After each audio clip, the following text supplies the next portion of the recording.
This conference will now be recorded. So hello everybody. I think today we're gonna have two presentations. One about the OCP marketplace and ecosystem with Steve, and we also host Ahmed here to give us an update and teach us a little bit on timing and the work being done in OCP in this context. So I think Steve, stage is yours. Thank you very much.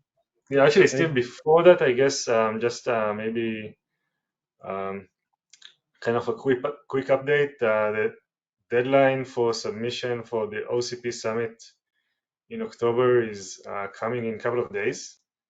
So we urge everybody to check it out, see if they have any interesting new sessions to propose. More than glad to see everybody contributing new sessions and have a fruitful discussion during the summit. So it's kind of a one update. Anything else, Ravindra, before we jump into the sessions? No, yeah, that was the main one, to remind people to submit their proposals. Thanks. All right, sorry, Steve. Go ahead. No worries at all. I just need permission to share my screen.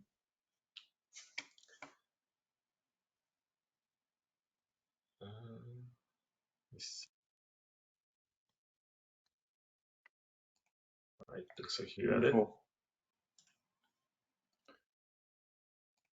All right, so thank you very much for the time today. I'm just going to spend about 5 to 7 minutes here running through some marketplace analytics from Q1. So we'll have Q2 numbers here quite soon. But this is the redesign and the first full quarter that we had after the marketplace redesign. So we moved it from just a product-centric to more of a solution-centric model. We now have 4 different sections of the marketplace. And there's a few things that I like after the first quarter, and there's a few areas that I'd like to see continue to improve. The bottom here are all the logos that are associated with the OCP marketplace. You have the 2 on the left, which are the solution providers. That means that you are a member and that you've paid an additional fee and you're a certified or authorized OCP reseller.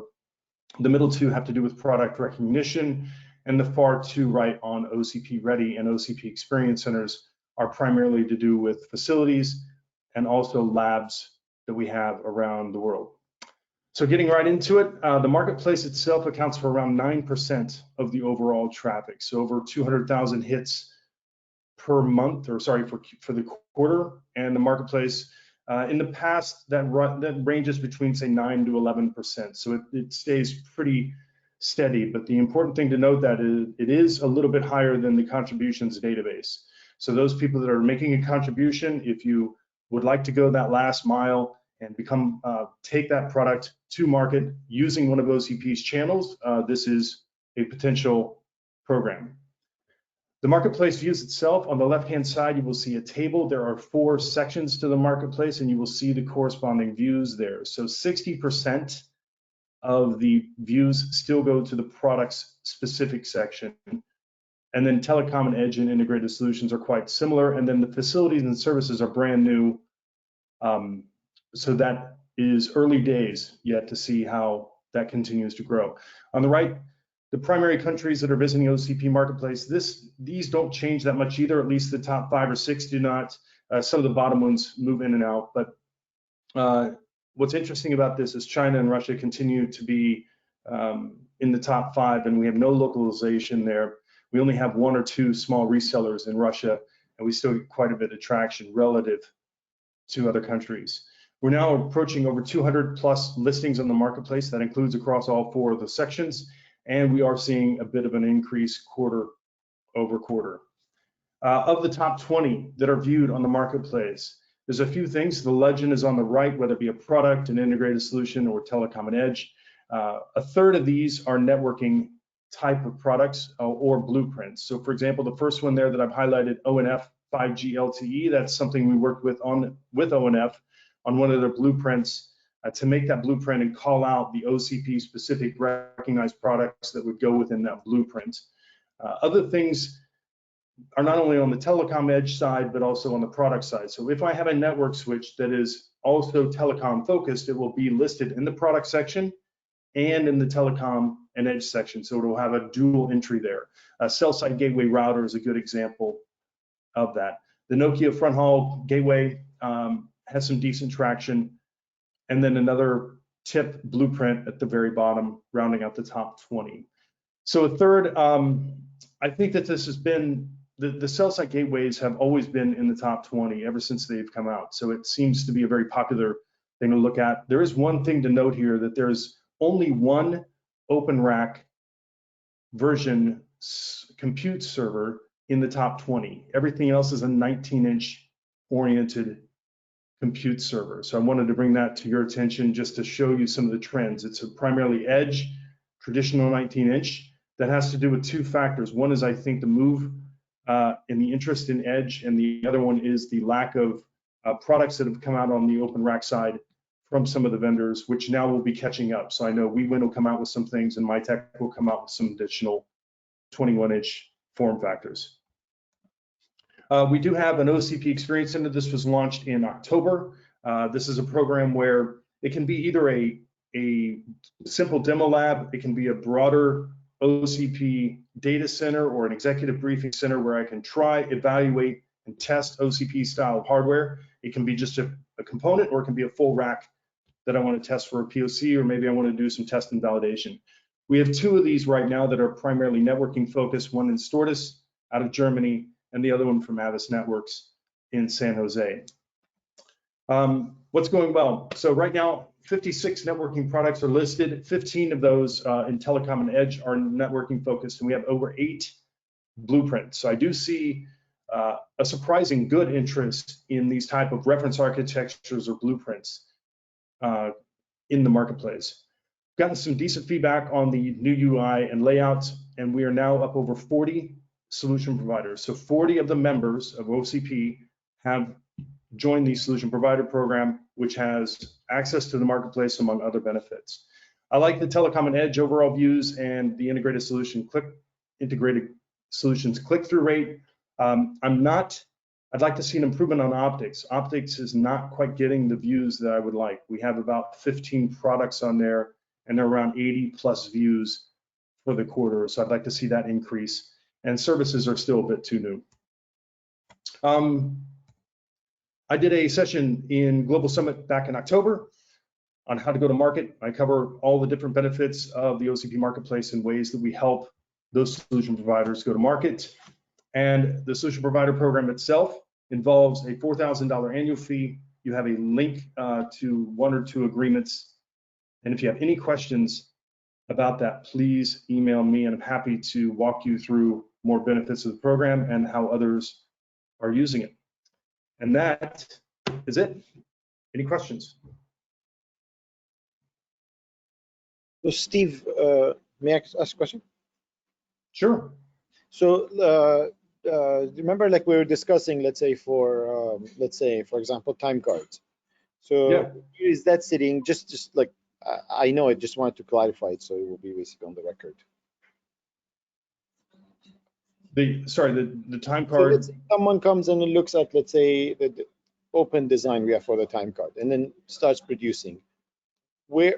First of all, what category they will be considered, and what are the minimum entries, let's say, they have to, like, let's say, pay for, and then how can they be perhaps on the marketplace? So the way they would be listed is under the card section now. Currently, there's a card section under products. That's where the time appliance card is, and the time card appliance, as you may have seen, is in the top 10 viewed. I believe it's number 6 or 7 that we currently have. If I'm a time card appliance company and I would like to list, we would have to discuss whether or not maybe they qualify for the startup program. If they do, then there's a reduced entry fee and reduced barrier to that.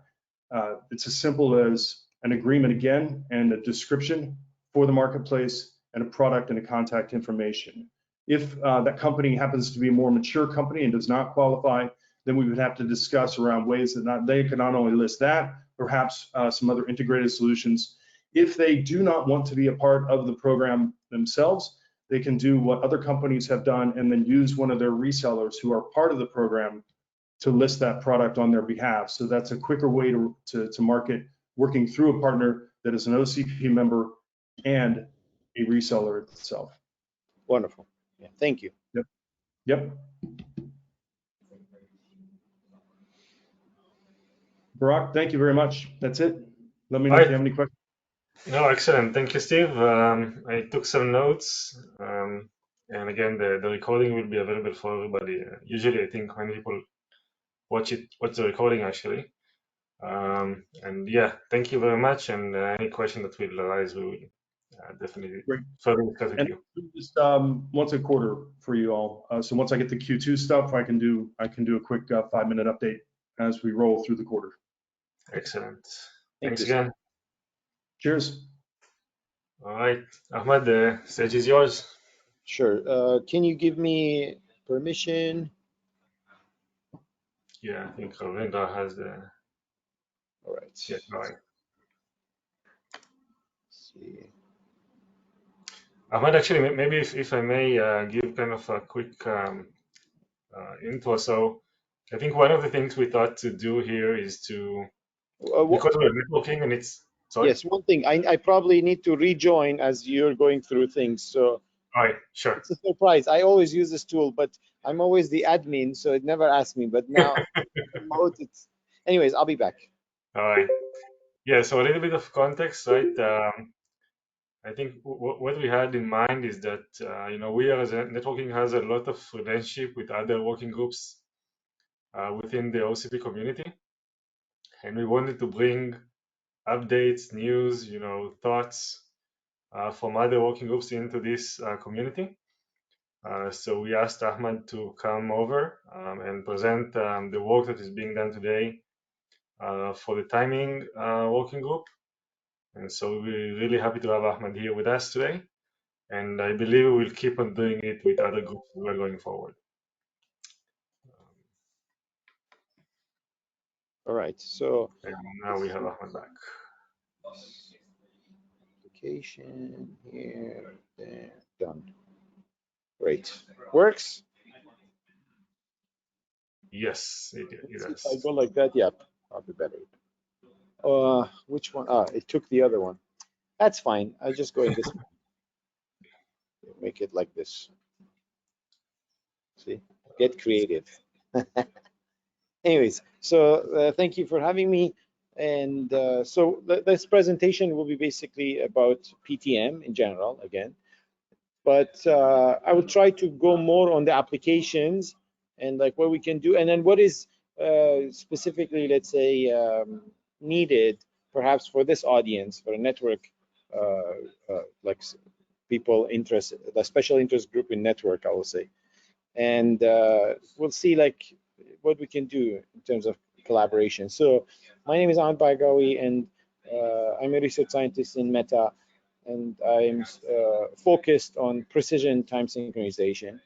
And also with my colleague Elad, we have the OCP TAP, for those who are not familiar. And we have our regular calls basically every second Wednesday, 11 a.m. Pacific. So no further ado, let's jump into the topic. Why PTM is needed, for those, again, who are not familiar with it.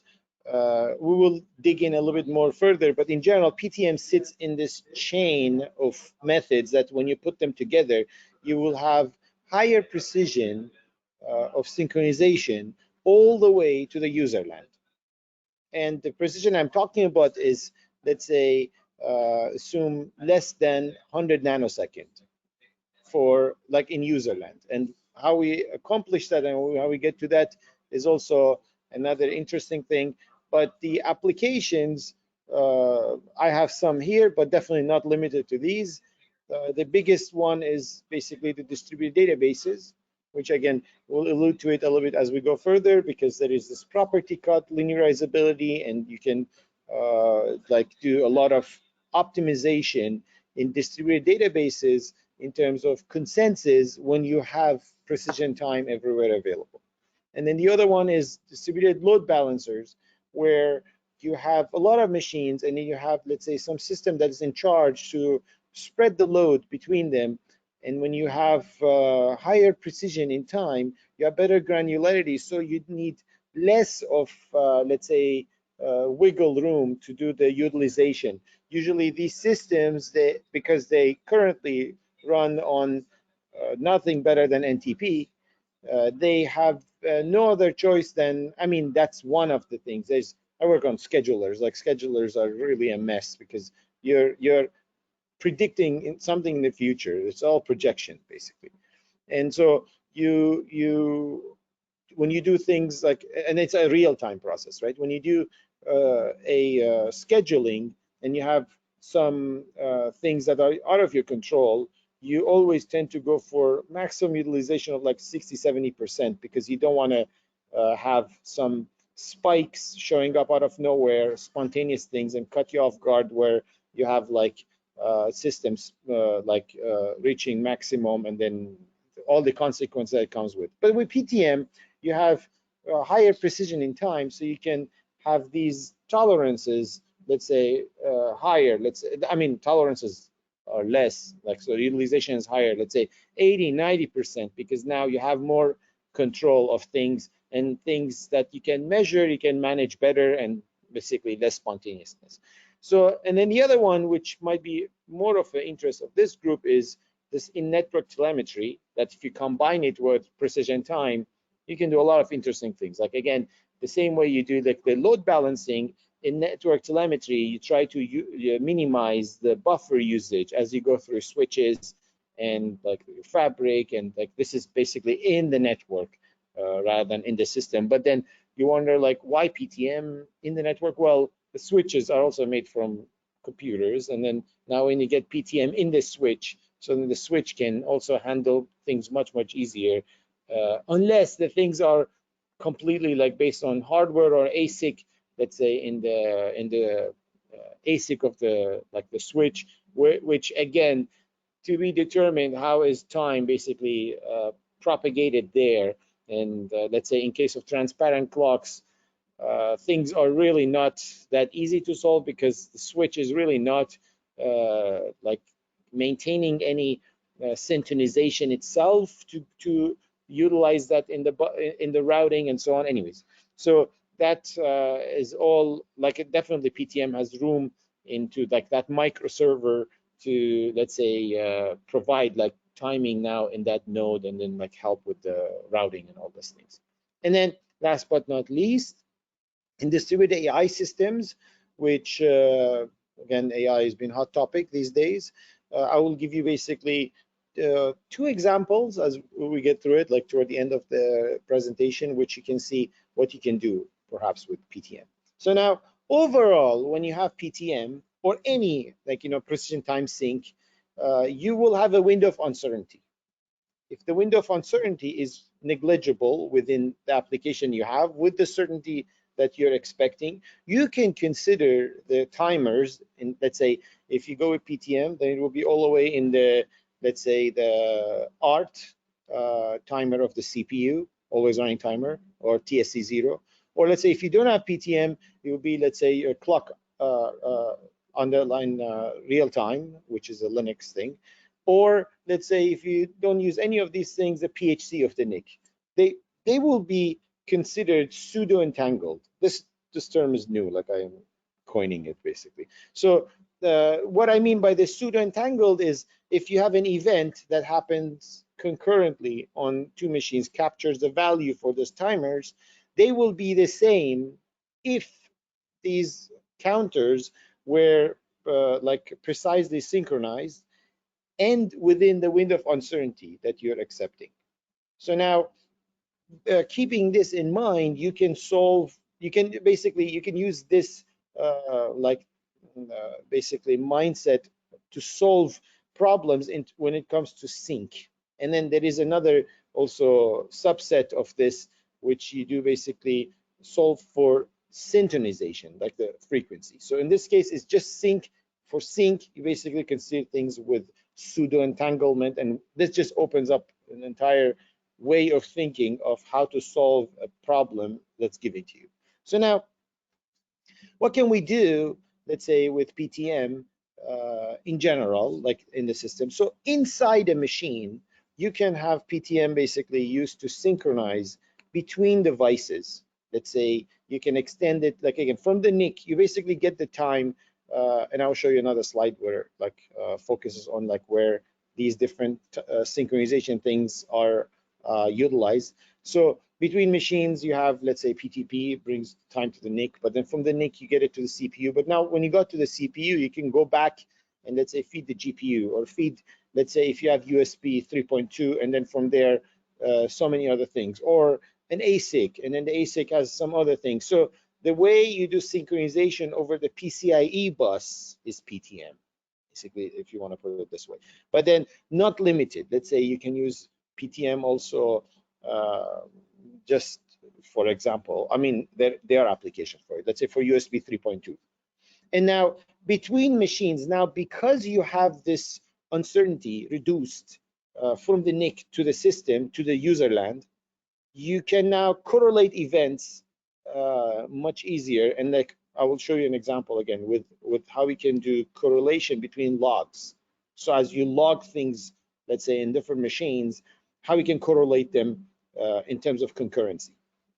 And then inter-machine telemetry. Now, like you're comparing the pipelines as you go through. Again, a workload is broken between machines, and now you are handling it in parallel, but then let's say at some point you have to come back from parallel to serial, like basically all the nodes have to be done to do, let's say, some assessment, and then you continue again, like basically parallel to serial, serial to parallel, and then as you go through these events, you need to have a comparison between the pipelines. Why? Because often in such scenarios, you end up dealing with a problem known as tail latency, meaning like you have to cope with this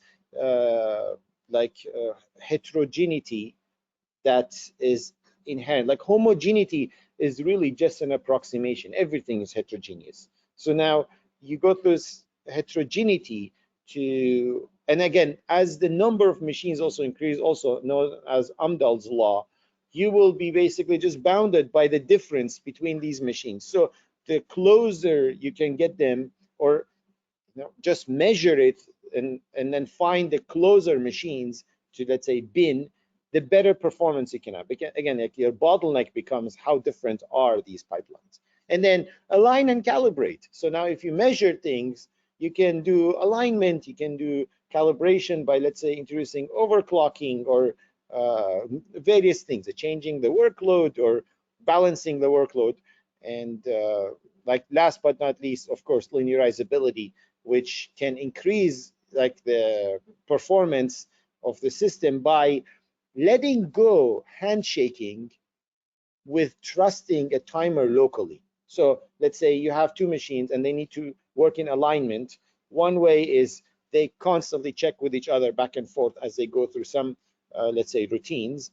Instead, you have a timed schedule that they can go over with, and all they need to know is a guarantee that this clock that they use to go through together is actually in sync and can be trusted. So, and this actually opens the door for like this hybrid logical clock that then they can take advantage of, let's say, precision time synchronization and so on. And now in the network, like first, basically we were in one machine, now we are in a cluster of machines, now we are inside the network, right? You can measure one-way latency. And I don't think this group needs more of, convincing of how precious one-way latency can be, because one-way latency can help you, let's say, I don't know, in a lot of things, like for example, Rocky can take advantage of one-way latency and can basically have a better, let's say, migration, or like asymptotically trying to reach to what InfiniBand does, with the fact that now you know the one-way latency, so that losslessness from InfiniBand can be taken care of a little bit better when you know this is how long it takes to go through things, through all the hops and so on, and then you account for that in terms of like how much throughput you want to put and so on. And also the asymmetry can give you a lot of good indications. And then if you have all of these things so like, you know, precise, measurable, then a lot of things like can be used in terms of telemetry for, let's say, fault detection before they can happen, and you name it, like hardware performance and the SerDes, the optics, everything. Like it really depends like what do you want to do with it. Again, if you want to manage something, you need to measure it. So then overall, you can use all of these things for congestion control, because now if you can measure jitter, it's not jitter anymore. It's basically just a variation in the system. So now you have a deterministic traffic management. So, but all of these things, again, saying it is easier than doing them. Like, but certainly you need to have like the information provided with enough precision to really do something. Like you can't have the algorithms to increase the precision because that's literally against the information theory. Like you have to have the precision already high to expect to do anything. It's always easier to take something higher precision and reduce it, but you cannot take something with lower precision and to increase the precision. That's basically, you can take a sharpness of an image and blur it, but you cannot take a blurred image and turn it to back sharp, because that's how information can get destroyed, but you cannot create information. So this is a chart I over time I'm being like, you know, updating it as you know, time passes. And so as you can see, like with NTP really cannot do better than let's say milliseconds. And let's say if you want to have the certainty considered, and like let's say we call P69, like let's say 4.7 times the first sigma, you're sitting somewhere rounded up 20 milliseconds. So now all these applications, like let's say you want to utilize, let's say, timing to let go your handshakes and so on, they're falling in the realm of, let's say, microseconds. And NTP really is not meant to do things in microsecond. And PTP, microsecond for PTP is nothing. Like PTP can handle it very easy if implemented well. If you have transparent clocks everywhere, if you have like the NICs capable to do hardware timestamping, all of these things, if you have everything there, PTP is easily gives you the 1 microsecond. But now when you enter in one machine, then and you want to do things inside a machine, then it's literally, there's always a race between latency and clock skewness. And that's why you see these numbers. Let's say if you go between data centers, yeah, millisecond is good enough, and probably NTP can help if you can have everything like guaranteed there. But NTP between data centers coming from WAN is actually in seconds, if not seconds, I would say in hundreds of milliseconds. And so now, because again, the NTP is actually sits on top of the variance you get from latency. So now inside a data center, things are, let's say, in terms of latency, in the microsecond world. So therefore, your clock skewness, in order to basically take advantage of like clock instead of using like basically precise time instead of the handshake, the clock skewness has to be less than 1 microsecond, because everything operates there. I mean, yeah, like let's say 5 microsecond, but still you have to be in that realm of microsecond, like sub, let's say 10 microsecond, in order to be able to get like utilize, you know, the capabilities you get from precise time versus handshake.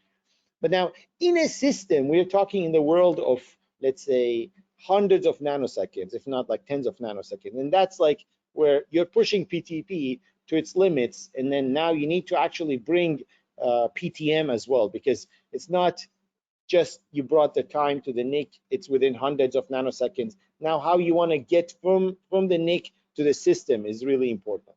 And there is a lot of work that has to be done, and that's like why I'm saying that beyond PTM, like you have to have the operating system know how to utilize time. There's like how you want to give it to the fabric, how you want to integrate with RDMA. Like I have all of these things like just alluding on them, but there's definitely a lot of work that can be done. And if you need higher than, let's say, I mean, tighter than, let's say, tens of nanosecond, then you have also like tools for it, like for example, White Rabbit. But so far, everything we've like, you know, seen, like maximum you're pushing probably is like 500 picosecond, maybe 200 picosecond, because CPU clocks at 5 gigahertz, and that didn't change, unless like, I don't know, you're crazy, but like liquid nitrogen, and then I don't know. There's an entire community doing those kind of things. So, but in the world of, you know, realistic things, I don't see right now anything better than 200 picosecond in terms of diminishing returns. However, there is something I will show a little bit further, which is called the veneer effect. In this case, veneer effect is actually against us when we want to do precise time, like event association between machines, and I'll show you in a moment. So again, overall, this is how it looks. You have precision time synchronization between data centers, like globally, where you have access to GNSS, and for that, basically, we have the time card, and time card, I think everyone knows about it in this community, and time card is on its way to have like fully IEEE standard for it, and right now we have the PAR 3335, which we're holding it every first Tuesday of the month with IEEE to like go through the architecture and the standardization interface, blah blah, all of these things. So time card brings a time. You get it to the in the data center in the open time server, which is a OCP product now, and from there you don't need, again, you don't need time cards for every machine and data center. That's crazy. So you just need time cards for the open time server. Minimum you need one.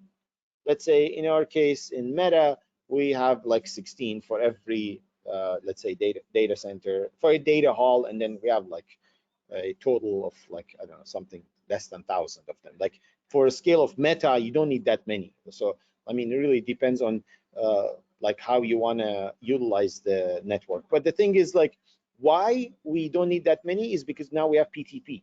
From this open time servers to all the servers, we go with PTP. PTP is like the way we scale things inside the network. And again, Ravindra is here, and Ravindra like helped us a lot to basically enable a key feature here called the transparent clock. We presented it last year in OCP, like support for it on FBOSS, and any major vendor like providing switches today is capable to do transparent clock. I mean, newer ones. I have seen some, I don't want to name anyone. I've seen some that they have boundary clock, but not transparent clock. And transparent clock is, in fairness, very difficult. Either your ASIC allows it or not. It's an ASIC thing. It's not like you can enable it just by like firmware upgrade or like it's like software upgrade. It's not. It's really a firmware thing, because it's an ASIC thing, because you're timestamping the packet as they come in egress, timestamp them before they are leaving on egress, and you put the difference of the time in the correction field on the packet on the fly before it departs, like in a one-step method. So it is definitely something either the switch ASIC can do or not. But now you get all the time, all this precise time to all the NICs, all the servers across the globe in the data center. So across the globe, sure, if you are globally like deploying things, or let's say in a data center. But now again, from the NIC to the system, that's where PTM comes in. And PTM allows you to basically get it ingested in the system. So like PTP, where you use basically this like the sync technique, like with T1, T2, T3, T4, the same thing happens with PTM, which again, PTM stands for precision time measurement. And this is a history about PTM. Was like it had its own ups and downs. Like it was introduced at a point, got killed, because there was a project this was really, and then came back, and then now today it is available on all products Intel released from 2021 onward, like even on the consumer side, like Core i, like Gen 11, Gen 12, Gen 13, like you can literally just buy a NUC. I had like one on my table here. You can get it also on the Xeon, but latest, the one that got introduced this year, January, Sapphire Rapid.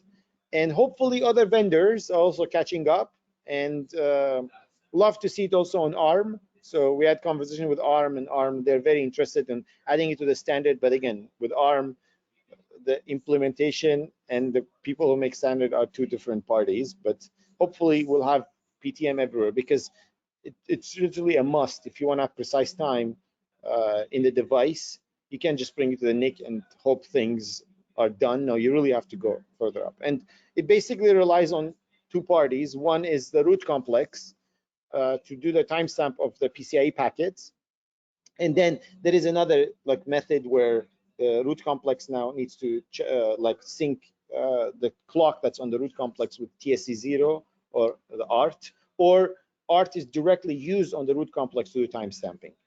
And you have the device that needs to be capable. So like let's say in the case of a device sitting on PCIe, and even like, for example, a time card, we're trying to get the time card, it's still work in progress, to get time card to do the time stamping, so you can have time card basically sitting in a system with PTM support and be able to synchronize the CPU. And now, again, as I said, it works with T1, T2, T4, and it does a linear correction by the slope and the offset correction. So basically, you don't adjust. So in precise time synchronization, we have two methods. There's a method called real time and the virtual clock. So this is a virtual clock method. So what does that mean is you don't go and adjust, let's say, the PLL of the CPU or something. Always running timer is monotonic, starting from 0, just keeps going. It uses, again, the crystal that's on the on the motherboard. It's like either 25 megahertz or 36.8, I think, like 38.6. And I've seen only these two, like they're perhaps other, like 15 maybe as well.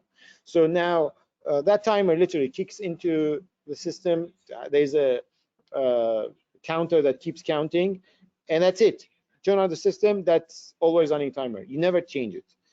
So, but virtual clock means now from that timer, you maintain a slope correction and an offset. It's literally just a linear estimation. Like this goes by a line, you have another line depending on like the speed is the slope, and then where you start. And you just maintain these two values, and that's literally what PTM does, and that's why it's called precision time measurement. And that value is like maintained, and then you take it into the application. You can just like you use it for like ingest it for whatever application you're using. So now a little bit about the Open Time Server. Again, Open Time Server, like you have like traditionally, like this is a black box. You just place it there and it works. But then if you want to have changes or something, you cannot. So we opened that under, again, OCP's umbrella, and we're like, okay, everything else you can figure out yourself. Whatever you need to turn to like let's say off-the-shelf time server to a server to a Open Time Server is basically time card. So you put the time card, and then voila. And then time card, we fully open sourced it, and there are like so many different vendors making varieties of it. And we are also trying to basically shrink it down, make it, let's say, an M.2 version. There's another one, I wish I had it here. Like Adva made a super tiny one, like a 2225, I think it's called, like the M.2 form factor. And now with PTM, again, as I said, like you can get it literally on consumer side products as well. And here in the picture, I have two NUC 11s, which thanks to AMI, we're able to modify the BIOS and get a feature that comes with CPUs that they have PTM, or I mean products that have PTM, called TGPIO. So TGPIO stands for time aware GPIO, where you can basically set a time in the future where when the hardware reaches that time, it will issue a toggle on this pin. So now, if you do it like, let's say, twice a second, you can create, let's say, a nice 1 PPS signal to look at the edge. And then if you put basically in the numbers, like let's say 0 of the second, beginning of the second, then you can use that actually literally to compare the edges. So in this setup that I have in this picture, I have 2 NUCs modified. Between them, there is the NIC connection. You see this white cable here. And then you have inside each one of them the PTM running from the NIC to the CPU. Between the two, PTP is running. One of them is acting as like a server, one of them as the follower or client, we call it. Now, when you run it, you will get like a result like this, where yellow is the one that is the server, is a reference. Second, purple, the third one, is actually the second machine. And you see between the two, every block is 40 nanoseconds. It's like you have about 20 nanoseconds per sigma. That's PTP. And then you see the second one is like from the yellow to the cyan is PTM on the first machine. From the purple to the green is also the second machine, PTM. And you see like PTM, it's like more or less, let's say I was a 60 nanosecond of uncertainty. You get like first sigma, a little bit more. You can stretch it because there's some more ghosting here. And I mean, this can definitely get improved. This is early, like, beta testing on PTM with, again, the consumer side. As I said, now that you have time in a system, you can go, again, from the NIC to the CPU, you can come back to ASIC, GPU, everything else. Like, so it basically just opens up so many other applications. Now let's go applications. So let's say you have events getting logged in one machine, machine A, and you have events in machine B and machine C, and you really need to know, let's say, for whatever is going on here, some chronological order. Which machine started something first, right? So right now, the time for every machine is based on clock underline boot time, or they call it also clock underline monotone underline raw. So that time is literally a time scale for every individual machine. You cannot really associate that time. So with the presence of PTM, if you have everything maintained properly, to the lowest possible like error, uncertainty, to the point that if the uncertainty is lower than the frequency of events as they're getting issued, now you really can pinpoint one event to another event in another machine, so the association. And here is where I was like mentioning like the veneer effect. So now, even though, let's say, the machines are, let's say, timestamp, like the timestamp of these events happen, let's say, the frequency is like, let's say, once a microsecond. If you have two machines, you need to have a precision that is lower than 500 nanoseconds. If you have 3, then it just gets like you need tighter and tighter and tighter, and like it just, the veneer effect just kicks in here. So the more machines you have, the higher precision you need to have there.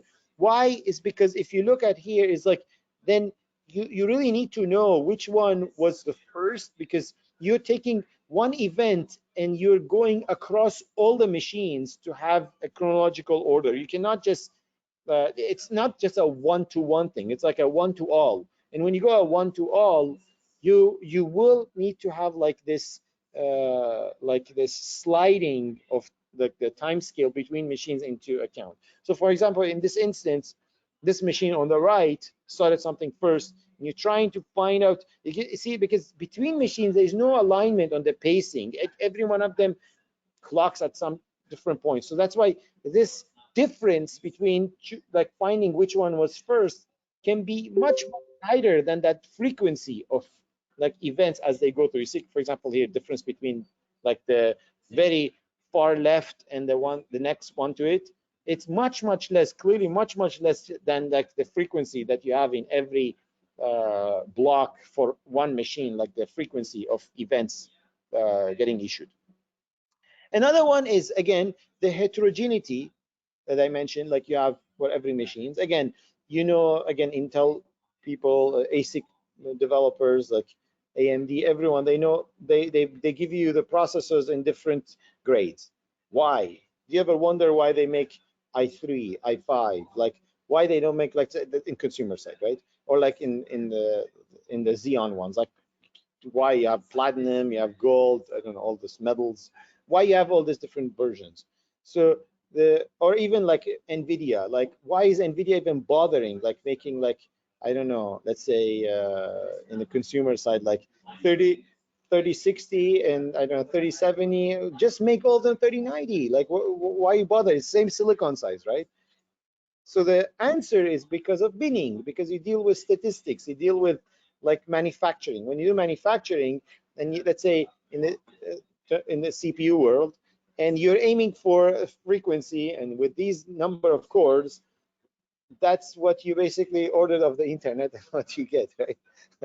When things come out, you will have, let's say, half of the core is not working, or let's say, I don't know, 2 of them are working, or I don't know, like 6 out of 8 not working. So what should you do? Throw it to the trash? Well, that's one option. Another one is you can sell it for like a lower grade thing. So you have now the i3, i5, i7, i9. So you basically have this binning, the binning process. So now, even in every bin, there were machines that they passed the previous, let's say, bar, but they failed the next one.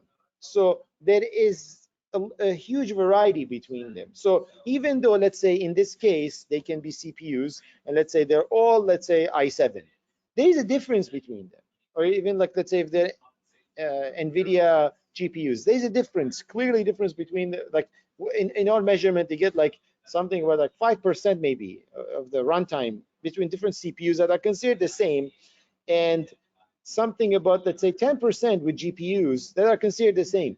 So now, what can you do with this difference? Well, you can just suck it up, and you have like this inefficiency that is sitting there. Or you can, let's say, do load balancing, and let's say you change the workload on different machines to make them work more even, to let's say ultimately look for something like this.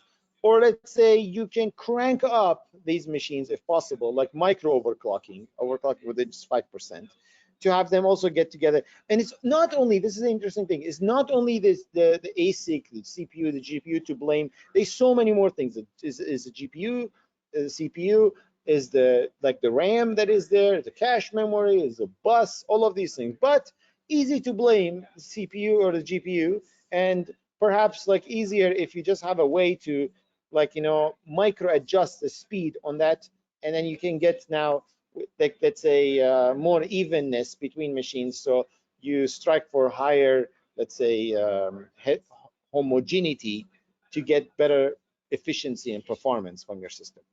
And now, in summary, like you can have like 2 types of operations where you can actively, let's say, adjust things, or you can just use that to measure things, and then with the measurement you apply things, which is called reactive.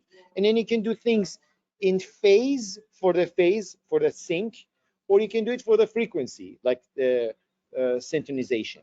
And here I have like a bunch of examples. For example, also another interesting one, again, that comes with GPUs is the desync. Let's say you have a lot of GPUs, they're running something in parallel, and let's say you're taking a dot product, again, definitely very useful, let's say in machine learning or robotics. And in dot product, you have the multiplication in the beginning, you have a lot of adds in the end. So that multiplication running at the same time, all the machines at once, can cause really a huge spike on the power, leading into a like power tripping, like causing a lot of problems, like you need to overspec the, let's say, the PSU for the system and so on. Or you do desync, and desync needs actually sync, where you synchronize all the machines, but then you give them slightly a different, let's say, offset when they should execute, let's say, the dot product or something. And now you have that like applied in control delay to even out the power consumption of all the machine, not making a power rush for all the machines consuming at the same time. So future works for PTM is, again, the increase of adaptability, basically getting PTM on all CPUs from different vendors, on even hopefully including ARM, and let's say all the NICs. There's like definitely a lot of work that like should be done to have PTM unanimously everywhere, and also not only just NIC and CPU, looking at, let's say, GPUs and, let's say, PCIe switches. This has been very interesting. Like, let's say if you can get now that T1 to T4 in the presence of a switch that sits in between, like, how do you want to deal with it? Do you want to do it like a transparent clock, or you want to do it on a boundary clock? Let's say boundary clock means then the switch has to act as a PTM device, and then the other side, it acts as, let's say, how the root complex is acting, or the PTM maintains that timestamp and then gives it to you back on the other side. I mean, there's a lot of, like, room to explore and see, like, what's really the best solution to do PTM over PCIe switches. And also in the RDMA, so and with Fabric, like, now, how do you want to deal with PTM, let's say, when like a device is accessed remotely by another machine? Like, all of these things, we really need to think about, like, how we can really use PTM. And maybe actually PTM is important if another device remotely is reaching out to device in another machine and uses the timestamps and everything that are in that machine that are provided by the local, let's say, CPU and GPU and everything in that machine. They should make sense when they come back in that original like requesting machine, to make sense in the time scale of that machine. So now you have to have all this uncertainty really placed into consideration how you want to have everything across all these machines. So as of today, like PTM, we have a work stream under TAP called PTM Readiness, maintained by Julian and Kevin Stanton, which we are keeping an eye on different, like the progress that is going with different hardware and the quanta that they use. And the quanta is like 4 nanoseconds and 2 nanoseconds so far.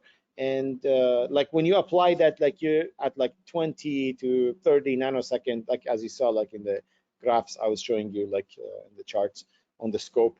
So that can definitely get improved. And especially if you are looking for, you want to have the time scale from one machine really making sense on another machine, then we probably need to look into how we can improve this quanta. So with no further ado, thank you very much for your attention, and let's see if we have any questions. Thank you very much, Ahmad. Any questions from the team? Yeah, I had a question, Ahmed, on, so today, I'm assuming there's no PTM implemented, it was only PTP. So I guess it just terminates at the NIC, the synchronization. So what happens? I mean, how does the user application, are they just living with like a precision of like, let's say hundreds of nanoseconds only? What's the trade-off not having PTM? So today, like at scale, again, for example, when we talk about us, like we are getting like Sapphire Rapid everywhere, so we are moving very fast. And NVIDIA is also doing great, like let's say on the NVIDIA NICs and Broadcom, like they have PTM enabled. So PTM is, again, to us, it's easy. So, but then at a scale, we don't have it everywhere because we still have older hardware, right? So we are living in the world of, let's say, like let's say tens, like lower, definitely lower tens of microsecond uncertainty that you can guarantee. But we are lucky because our applications are not demanding more, current applications, right? But then as applications, like, you have more adoption, and you have like all these newer applications that they want to come in and they want to use precise time, then the demand comes there. But again, you don't want to wait until the demand comes, then you're like, oh, sorry, I cannot do anything, because this is really a hardware thing to do, and it really doesn't cost anything. It's literally just you influence the new generation of hardware as it comes in, and the ROI is very high in this. Like you don't do much. Like you just have this feature enabled, and the applications will take advantage of it. So again, to answer your question, in the absence of it, well, you have to just deal with the worst synchronization that you have, that's tens of microseconds. If you want to come down into sub microsecond, you have to have, let's say, PTM. And again, answering your question, in the absence of it, like for example, how we have done things is we introduced this thing called FP clock, and FP clock uses things by actually directly like pulling the time from a PCIe device that in this case is actually the NIC, the PHC of the NIC, and doing things like that. But again, that uncertainty of pulling like the time from the PCIe device, you're at 1 to 2, microseconds, and you're also limited by what you can do in the OS, because this is just a low-level operation that you're banking on, and then you're trying to make the applications, again, that's like how we are trying to architect the applications, that they always look at when a packet, let's say, came in or came out, but there's not that much of an event internally, on the machine being timestamped and being used inside the machine. Got it. Thank you. Or like, for example, that heterogeneity, homogeneity, all of that, that's impossible. Like in microseconds, you will not see a difference. Like that's the thing, like 5% of like, I don't know, running on such high speed, you're like, oh, everything looks great, like, what are you talking about, And then when you go down in like those, you go open up the details, like don't look at your hand under the microscope, and you're like, wow, there's so much, here to solve. So. All right. All right, great. Thank you again, Ahmad. It was awesome. All right, I think we are on the top of the hour for today. And kind of a last reminder to submit the talks for the summit. Very good. Yeah, I need to also remind my team. Yeah. And you can submit to our talk as well, Ahmad. Yes, for sure, of course. All right. Thank you for Awesome. Yeah. See you guys later. Bye-bye.